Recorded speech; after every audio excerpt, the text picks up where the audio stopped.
pues una diferencia entre las secuencias, ¿no? ¿Qué queremos analizar de estas secuencias? ¿Qué nos queremos preguntar, no? Es la variabilidad, las regiones que se han conservado, qué tanto se han conservado y por qué, ¿no?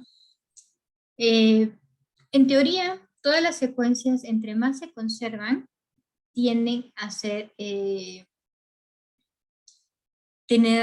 ser dominios funcionales, ¿no? Y tener una importancia biológica. Pero eso no quiere decir que no muten, ¿no? Y esto, pues, ya lo vimos, por ejemplo, claramente en el virus de SARS-CoV-2 con respecto a la proteína Spike, ¿no? Que cambió un aminoácido a otro y prácticamente desplazó la información a otro, ¿no? Entonces, a veces, pues sí, suceden estas mutaciones y si evolutivamente es mucho más favorable, pues se van a conservar, ¿no? Entonces, aquí lo que vamos a hacer, ¿no? Es, vamos a utilizar un programa, ¿no? Y vamos a analizar las mutaciones. ¿Qué tan frecuente, qué grado de porcentaje o qué regiones se han conservado de este grupo? Y bueno, aquí las limitaciones pues puede ser por el año, ¿no? Nosotros escogimos un año por cuestiones de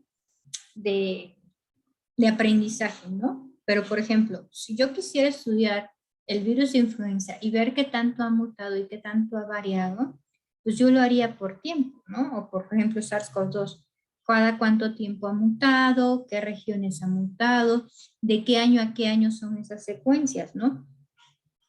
Para dar seguimiento. Sucedió, por ejemplo, el virus de SARS-CoV-2 con esta mutación. Voy a buscar para que la veamos. Creo que es de 416.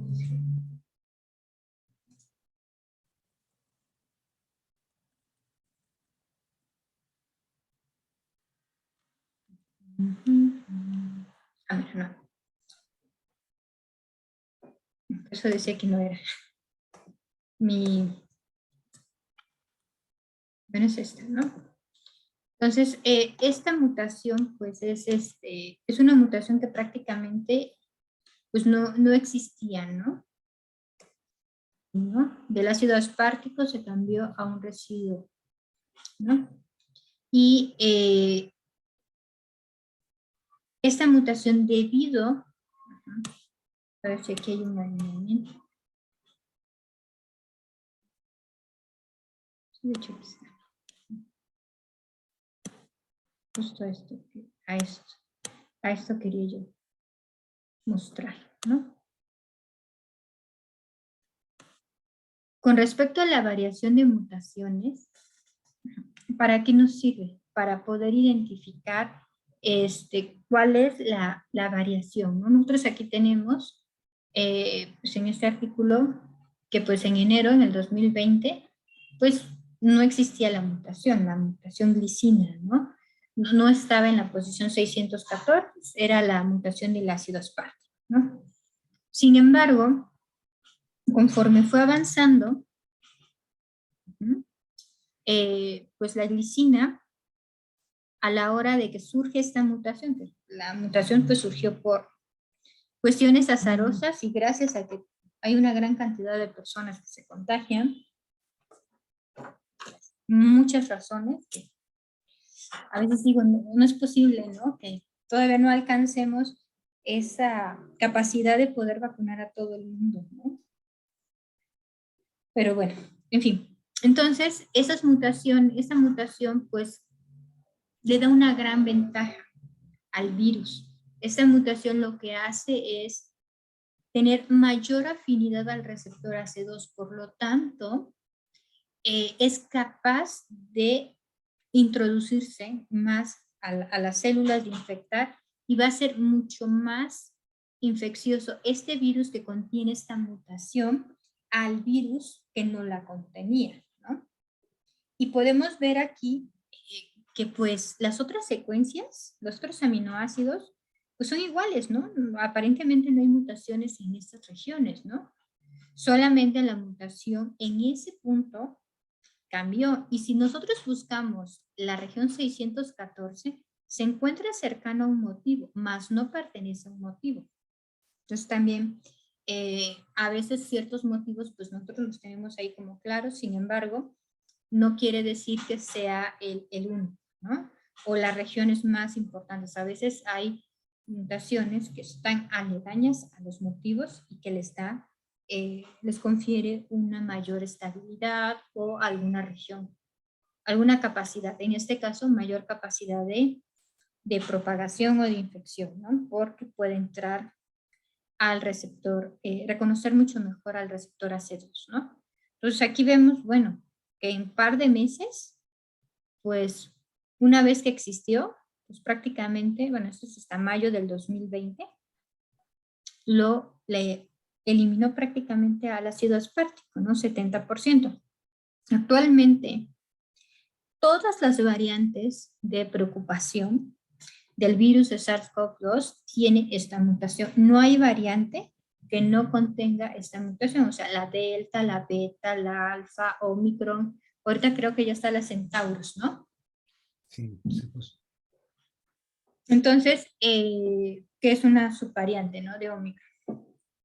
Entonces, esto nos ayuda esto es importante a la hora de analizar, ¿no? O sea, entender por épocas cómo fue mutando algunas secuencias. En este caso de los virus, pues lo podemos ver como de más rápido porque pues mutan mucho y pues a veces en este caso pues hay una gran cantidad de secuencias secuenciadas, ¿no? De información. Pero aquí pues denotamos que una mutación pues es importante, ¿no? A lo que voy es que a pesar de que aquí solamente haya mutaciones pequeñas, mutaciones puntuales, no quiere decir que no le confiera características al organismo a que se conserve. Incluso de ser una mutación se pasó a una región altamente, o sea, ya no era una mutación, sino fue parte del virus y llegó para quedarse, ¿no? Entonces, esto es importante. Bueno,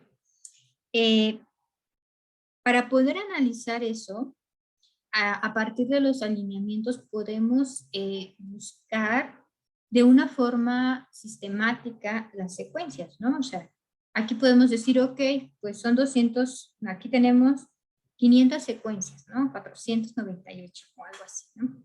De esas 498 podemos sacar pues la frecuencia, podemos analizarlas, todo, ¿no? Cuando son 5 o 10, pues es muy fácil de analizarlas, ¿no? De hacerlas.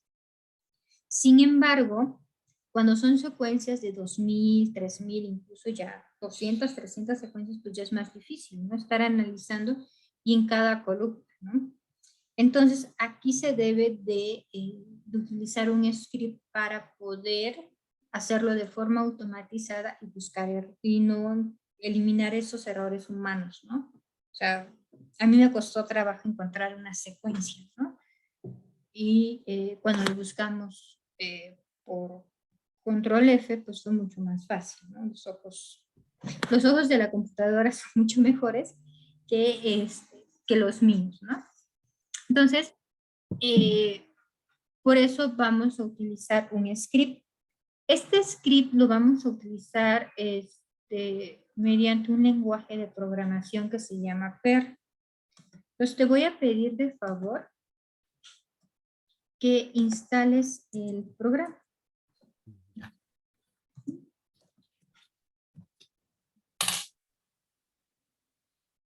Y no te preocupes, no necesitas aprender a programar porque lo vamos a ejecutar juntos, es de una forma muy fácil. No se requiere, y se descarga y se instala de forma automática. La forma de verificar que ya está instalado es en la terminal o el SMD de Windows o de Linux.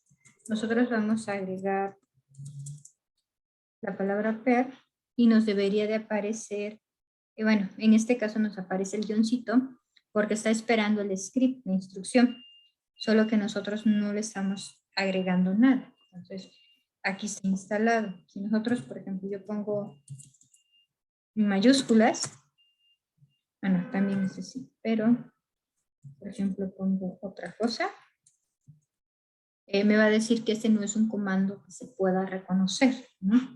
No existe. Entonces, cuando no me aparece esto y me está esperando el lenguaje de programación, quiere decir que sí se ha instalado de forma correcta.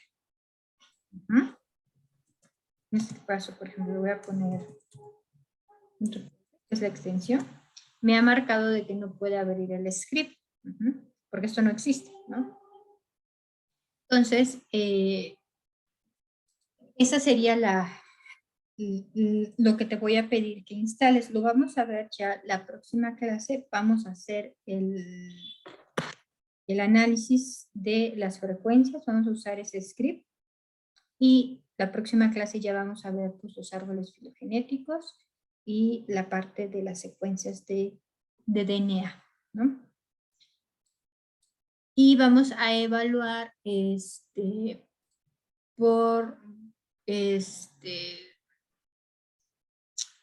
puntuaciones los alineamientos. Creo que Tikofi todavía sigue trabajando. Entonces, cuando acabe, lo guardamos, también lo voy a guardar, y ya una vez que tengamos los 6 alineamientos, pues vamos a analizar, ¿no? Si te das cuenta, en el caso de alineamientos remotos, a la hora de ver y verificar,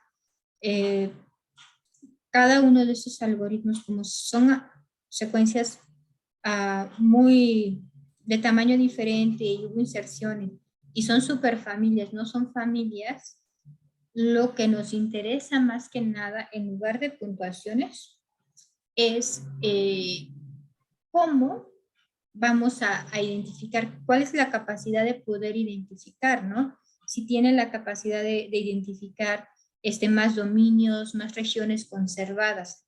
Eso sería un mejor alineamiento. Ahora, cada alineamiento y cada grupo de secuencias, nosotros tenemos que hacer diferentes alineamientos y compararlos. No quiere decir que Moscol sea el mejor, ¿no? A veces Moscol no es tan bueno, pero eso depende de las secuencias. Por eso nosotros debemos de alinear, pues, a mí me gusta más Moscol. La mayoría de los alineamientos para mí han sido superiores, pero no quiere decir que sea el mejor, ¿no? Y bueno, el único problema son que analiza 500 secuencias, ¿no? Solamente. Pero si vas a trabajar con menos de 500 secuencias, yo trabajaría con Moscol porque me agrada más su algoritmo, y lo que yo he analizado, revisado, me genera mayores coincidencias cuando son secuencias remotas, ¿no? Sin embargo,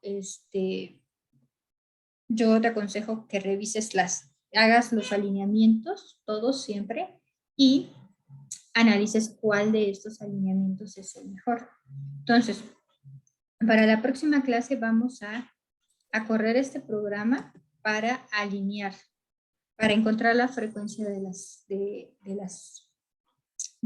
grado de conservación de esa secuencia, ¿no? Y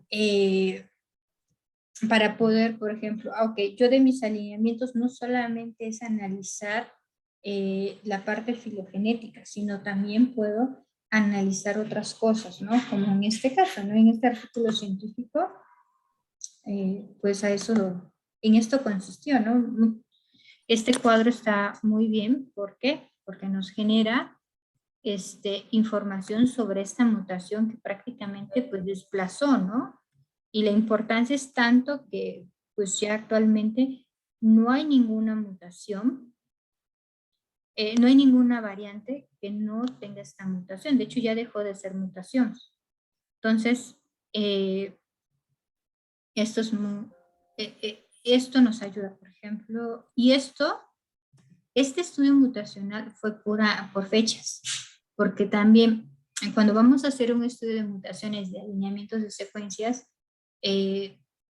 una de las formas de saber cómo se va desplazando o cuál es la importancia de estas mutaciones es por el tiempo. ¿Por qué? Porque si se ha conservado esta mutación, ¿no?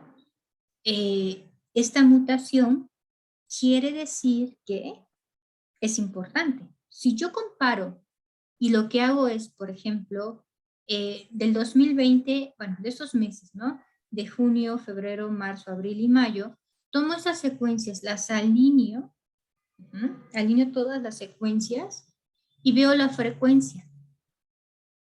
¿Qué va a pasar ahí?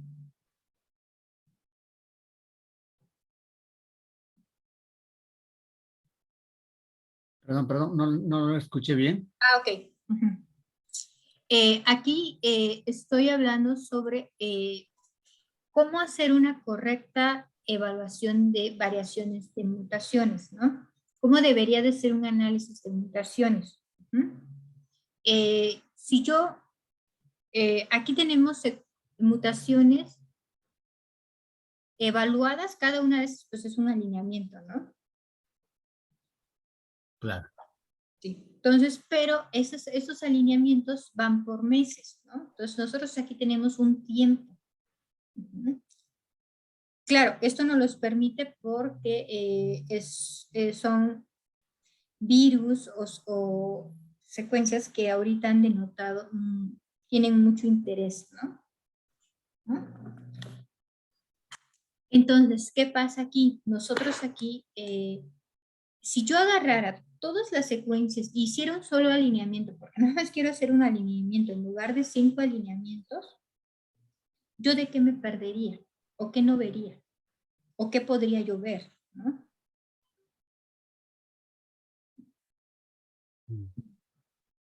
Las variaciones que se van generando.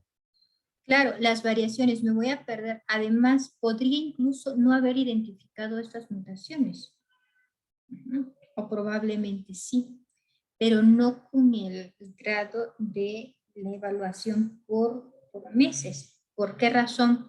Porque ¿qué tal si en enero tengo más secuencias? Tengo 200 secuencias. En febrero tengo 300 y en mayo, como apenas lo estoy analizando o apenas están saliendo esas secuencias, no han sido totalmente, no se han subido, pues nada más tengo 100 secuencias y se van a perder con la gran cantidad de secuencias que fueron secuenciadas o estudiadas en los meses anteriores, ¿no? Entonces, en este caso, pues se hace por meses por la gran cantidad de mutaciones que tienen, ¿no? Y para ver cómo va cambiando, ¿no? En el caso del virus de influenza, lo tenemos también por tiempo, ¿no? Entonces, aquí el análisis mutacional también lo podemos hacer anual, ¿no? En el 2009 hay una gran cantidad de secuencias, ¿no? Por ejemplo, aquí del 2014 al 2015 hay 478 secuencias, ¿no? Sin embargo, si yo hago mi búsqueda y busco 2009, al menos voy a encontrar 3000 secuencias. ¿Y eso qué me va a dar? Ah, mira, 2092.